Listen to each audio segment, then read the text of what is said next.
Well, hello. Welcome to my cooking class. It's Thursday. It's 3 o'clock in Pacific time. Super excited to be here. Today is a pretty exciting day. We are actually launching some additional products for the summer line. And so before we get started on the cooking class, I do want to introduce you to some of the new products. I'm actually going to be using one today in this cooking class. So today we're going to be making our Nashville hot chicken sandwich, of course, with a twist, like I always do.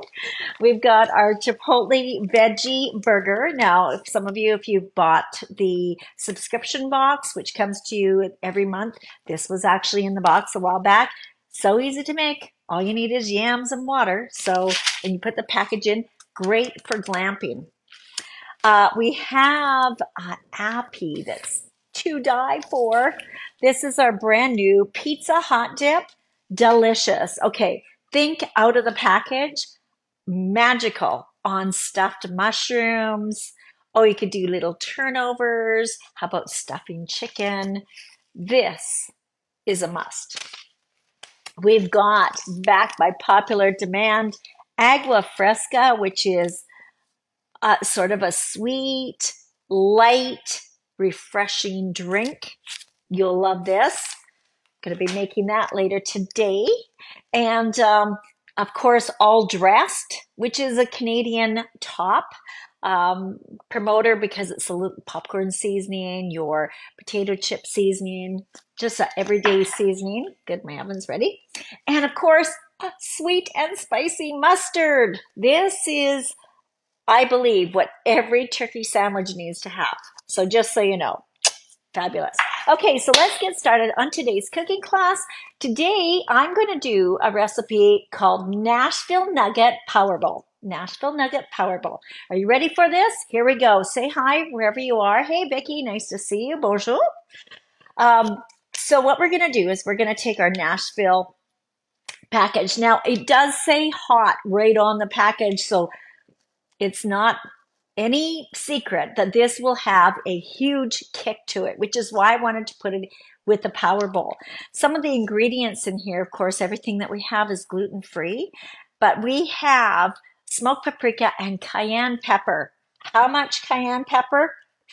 Well, it's a little hot. How much cayenne pepper do you think's in there? Yeah, kick it up a notch, 100%.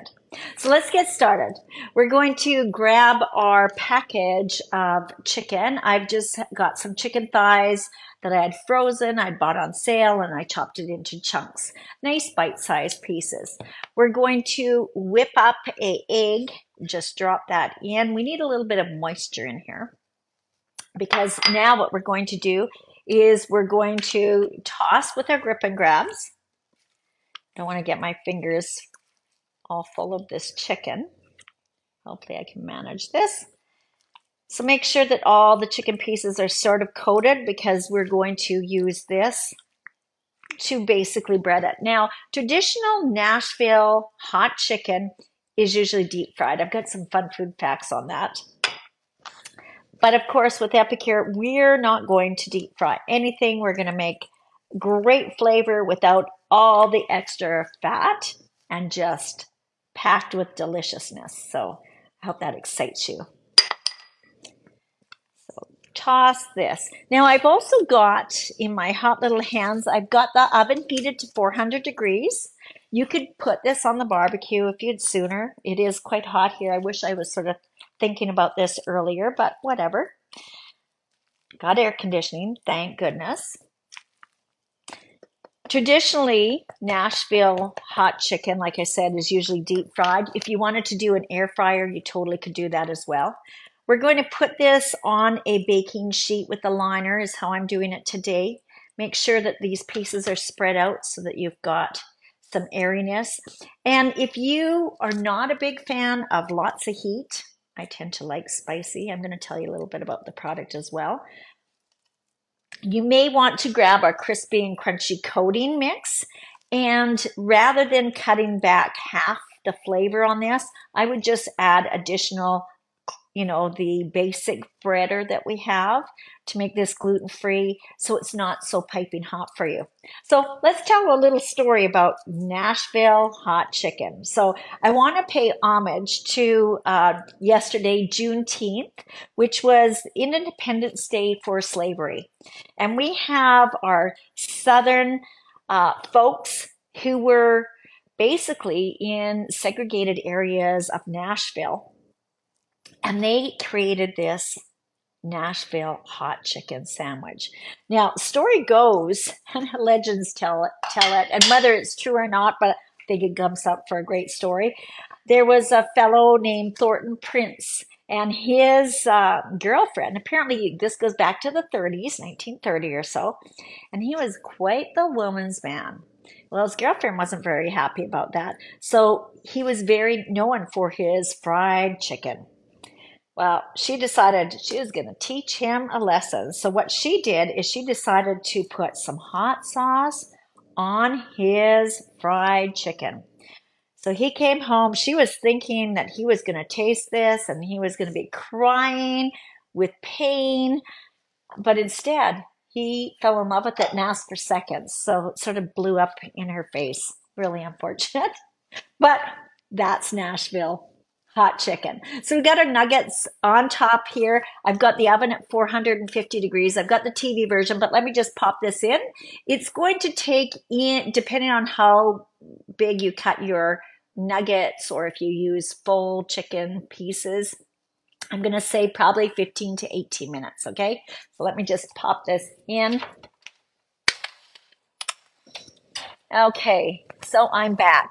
All right, so that's how Nashville chicken sandwiches started. So definitely, that really is fun. Now, because I want to make sure that we do not have to worry about hot, I thought it might be really nice to make the Power Bowl. Hi, Esther and Suzanne and Melanie. Great to see you guys. So today's Power Bowl that we're doing with the Nashville chicken, we are going to be basically adding a whole bunch of fresh veggies because let's face it, summer's here. We don't want to heat up the house too much. And so let's give you some components of a real good Power Bowl. So one of the things that it has to have, if you're going to really have the balanced meal, which is what it's all about, grab a bowl. And if you have any grains left over, I actually had my mom and one of her cousins come last night and we cooked up rice and cauliflower. And I just had a little bit left over, not much. Hi, Janet. So I'm just going to reuse this. So a Power Bowl basically has some sort of grains. So you could use, I don't know, quinoa, you could use rice, you could use legumes of sorts. We're going to have some lettuce. And I've just realized that I've left that in the fridge, which is probably a good thing because we want to make sure it's crispy. So I've got a little bit of spinach. I always tend to have spinach in the house because I do smoothies in the morning. I don't know if you've had a chance to try our protein powder, but having spinach is pretty cool. So I've just got a little bit of romaine, a little bit of spinach in here. And this is for two of us. Now, a lot of people, when they're doing Power Bowls, you'll do individual containers or bowls full of this. So you decide what you're going to do. But as you can see, it's nice and crispy. Love this. We're going to add some red peppers. And if you know me, you know I always have peppers in the house. So I've just sort of sliced these up. And protein bowls are all about color. So if you have colorful veggies in your house, good for you. Grab them, use them up before they're gone. I have a few peas that I had from a meal. Oh gosh, I think it was last week I did a stir fry. So there's not very many of those. Carrots, always have carrots. And all I did with these is use my vegetable peeler and slice them into thin little pieces. You could use your mandolin. I am going to use a mandolin today. So we'll just put this over here. I'd mentioned that I had leftover cauliflower. So this is cooked. You don't have to use cauliflower cooked. You could use it raw. But of course, this one is already cooked. So I just want to make sure I keep it away from the rice. just because of coloring. And I had cabbage, red cabbage. Red cabbage is so much better for you than green cabbage. Of course, they say the more intense the color, the better it is for you. So let's just put some cabbage in here. If I have leftovers, trust me, I'll use this again a little bit later. And I want to showcase our mandolin. So our mandolin is this beautiful, amazing product. I love it because it's so easy. There's no screws to adjust or anything. It's got a little finger spot right here, and I'm going to change the blade. It actually comes with 4 different blades in a box. So just using my finger, I'm pushing down here, which is lifting this off, and I just pop it out. I then am going to put in a slicer and a cutter all in one. You have a couple different sizes of this. I just snapped it in. So when you do buy this, it's so easy. It's like putting on a shoe. You put your toe in and there's a little spot. Snap it down. Super, super easy. We've got a finger guard and a little plunger. Maybe I'll just do it right here. And I'm just going to slice these into sticks. How easy is this? Isn't that great? No, it's sliced. Haha. Okay, so we basically have our power bowl started. So there's a couple more ingredients that I wanted to add. Hi, Cindy. Nice to see you as well. A couple things that I wanted to add as well. Of course, we've got our chicken that I'm going to pull. We're going to put a salad dressing on here. And I'm going to make that right now. And I want to talk as well about some chickpeas because a lot of you may want to put croutons on or something like that. But with so many people having gluten intolerances, having chickpeas is a really, really great idea. So this is what I do for my chickpeas. Basically, you can start them right from the dry and rinse them overnight and cook them and then season them with a little bit of oil. And I actually did 2 seasonings. I did the smoked Spanish paprika and our SPG, which is salt, pepper, garlic, and laid them on the tray just like this and put them in the oven and cook them. I had it at 400 degrees, but honestly, if you just had a warm oven, you just keep it in for longer. And what you're going to get is these nice little crunchy little morsels. Keep them in until you actually get a crunch. Yum, so delicious. When you've made all these, use what you want today. But if you have any leftover jars of Epicure product that's no longer available, you're going to want to put these in an airtight container and just stick them in the fridge, and then you've got them for the next time you want to use them. Okay, so let's get the salad dressings going. So what salad dressing am I making today? Well, we're going back, as I mentioned, the Nashville chicken goes back to the 1930s. Excuse me. So I thought we'd go with a salad dressing that goes back down to the 1920s. Which salad dressing would that be? Caesar. Okay. So Caesar dressing, just so you know, goes back to a fellow named Caesar. He was an Italian, and he actually made this down in Mexico. So our version is really quite simple. It's a little bit of milk. You can put in some oil. So it's roughly 1/3 cup of milk, 1/3 cup of oil. We're then going to add some yogurt or mayonnaise or combination of, you decide. I'll just stick this in here. So that's roughly about 2 tablespoons. I'll squeeze this in. And we're going to add our flavoring package. Of course, Caesar has that nice garlicky taste. So if you actually, have you noticed what I'm using here? This is an old product. This is our, called a cruet and our funnel. I love this. So if you're interested in any of these, I do have a couple left in my inventory. Just reach out to me. Next, we're going to grab our 4-in-1 spoon. We're going to make sure we've got this nice and mixed. If it tends to clump because it's been sitting, we don't put any silicon dioxide or things like that in our product. So sometimes it does clump on you. just get a knife and poke it around. You can actually use the end of your spoon to sort of break it up a bit. And we're going to put in roughly 2 tablespoons of our Caesar mix. And again, it's not like baking. You're a little off in measurements. You'll notice I don't tend to level off things. It's not that big of a deal. I will introduce you to a staple that we always have, or you should have in your cupboard. And this is called our minced garlic. So if you don't want to have garlic cloves in your fridge and maybe you don't use them and next thing you know they're sprouting, this is just so easy to have. So it actually says a pantry essential. Keep it stocked, keep it simple, ready when you need it. Half a teaspoon is equivalent to 1 garlic clove. Well, our recipe actually says use 2 garlic cloves. Do the math, half a teaspoon is 1 teaspoon in total. We'll put this in. And now all we need to do, a little bit of lemon juice. If you happen to have a citrus press like I do, fabulous. If not, squeeze it by hand, but make sure you don't get any seeds in there.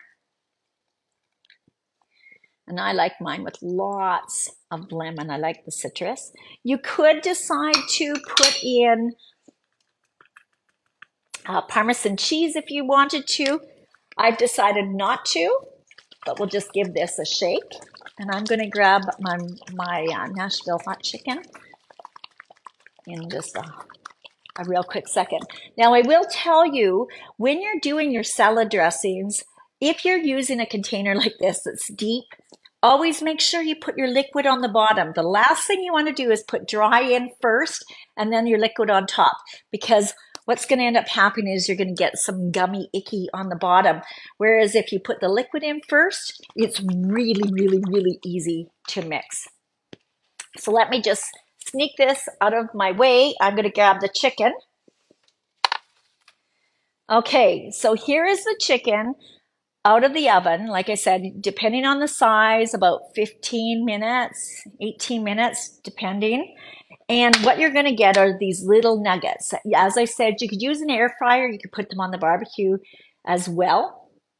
If you're using an air fryer, about 400 degrees for about 6 to 8 minutes, maybe. With this size, we're just going to take some of our nuggets, and these are hot. They're not kidding. So I'm just going to pile these in the center.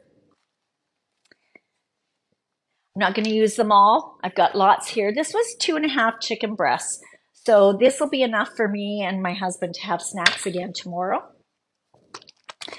You're going to serve this right away, so don't put your salad dressing on until you're ready to eat it. We're going to have an early dinner tonight because I've got an event to go to.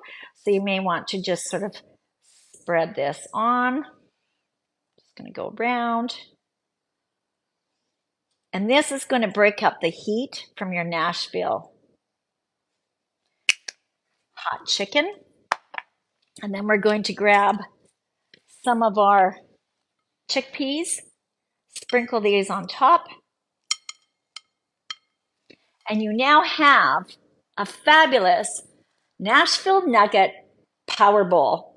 What are your thoughts? Is that not so super easy? So, as I mentioned, this is a brand new product. Hi, Debbie, Nadine, Pam, Brock. Good to see you, Jenny. Grab this Nashville hot chicken sandwich.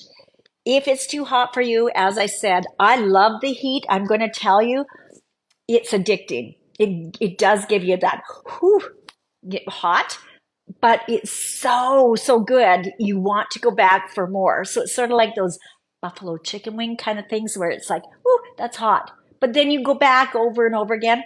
That's what these nuggets are all about. So I hope you enjoyed today's cooking class.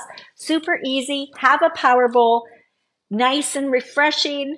And I'm ready for me to start eating. What are you having for dinner?